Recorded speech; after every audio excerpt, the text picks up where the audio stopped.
জাহিদ হাসান, বাগেরহাট ৫। আপনার সময় ৩ মিনিট। মাননীয় স্পিকার, আপনাকে ধন্যবাদ। মাননীয় স্পিকার, চিকিৎসাধীন অবস্থায় ৬ নবজাতকের মৃত্যুতে আদ্দিন মেডিকেল কলেজ হাসপাতালের লাইসেন্স বাতিল করেছে সরকার।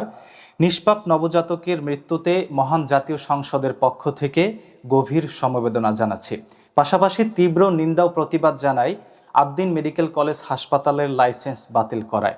মাননীয় স্পিকার, মাথা ব্যথা হলে ওষুধ না খেয়ে পুরো মাথাটাই কেটে ফেললে ব্যথা দূর হয়ে যায় না। তবে বাংলাদেশের স্বাস্থ্য খাতের অবস্থা এতটাই ভঙ্গুর যে সর্বাঙ্গে ব্যথা, ওষুধ দেব কোথা? মাননীয় স্পিকার, এটা বিবেচনা করেই সম্ভবত মাননীয় স্বাস্থ্যমন্ত্রী পুরো হাসপাতালের লাইসেন্স বাতিল করে দিয়েছে। মাননীয় স্পিকার, তিনি হয়তো ভেবেছেন না থাকবে মাথা, না থাকবে ব্যথা। মাননীয় স্পিকার, ৬ জন নবজাতকের মৃত্যুতে যদি হাসপাতালের লাইসেন্স বাতিল হয়ে যায়, তাহলে অত্যন্ত পরিতাপের সঙ্গে বলতে হয় এই সরকারের ১০০ দিনে ৬০৫টি খুন হলে এই সরকারের দেশ চালানোর লাইসেন্স বৈধ থাকে কিনা? মাননীয় স্পিকার,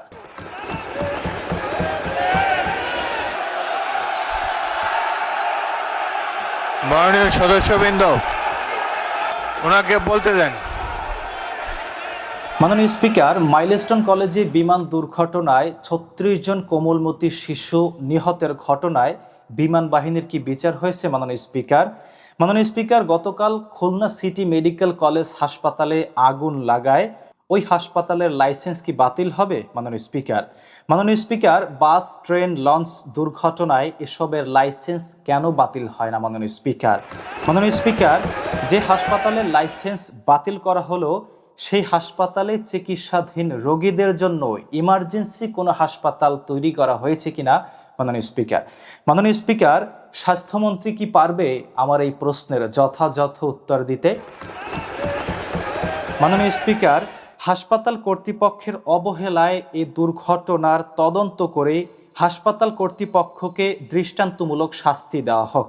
কিন্তু মাননীয় স্পিকার, আদ্দিন হাসপাতালের লাইসেন্স বাতিল করে আদ্দিন কর্তৃপক্ষের কি কোনো ক্ষতি হয়েছে? মাননীয় স্পিকার, তারা হাজার কোটি টাকার মালিক। মাননীয় স্পিকার, সংসদের এমপি মন্ত্রীদের সর্দি কাশি হলেও তারা বিদেশে যায় চিকিৎসা করাতে, কিন্তু দেশের সাধারণ মানুষ কম টাকায় ভালো চিকিৎসা পেতে আদ্দিন, ইবনে সিনা এবং ইসলামী ব্যাংক হাসপাতালে যায় চিকিৎসার জন্য। মাননীয় স্পিকার, কোনো দুর্ঘটনায় যদি এসব হাসপাতালের লাইসেন্স বাতিল করা হয়, তাহলে দেশের সাধারণ মানুষ কি দেশের বাইরে চিকিৎসার জন্য যাবে?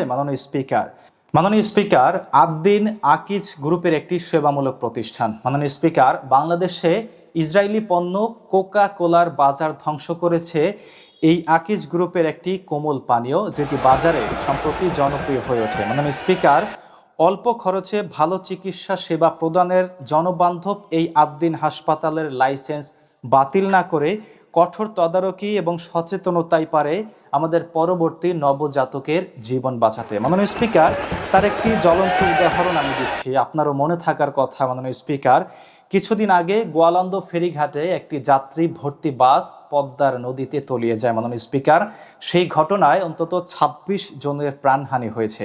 মাননীয় স্পিকার, পরবর্তীতে প্রশাসনের কঠোর তদারকিতে যাত্রী নামিয়ে বাস ফেরিতে উঠাতে বাধ্য করা হয়।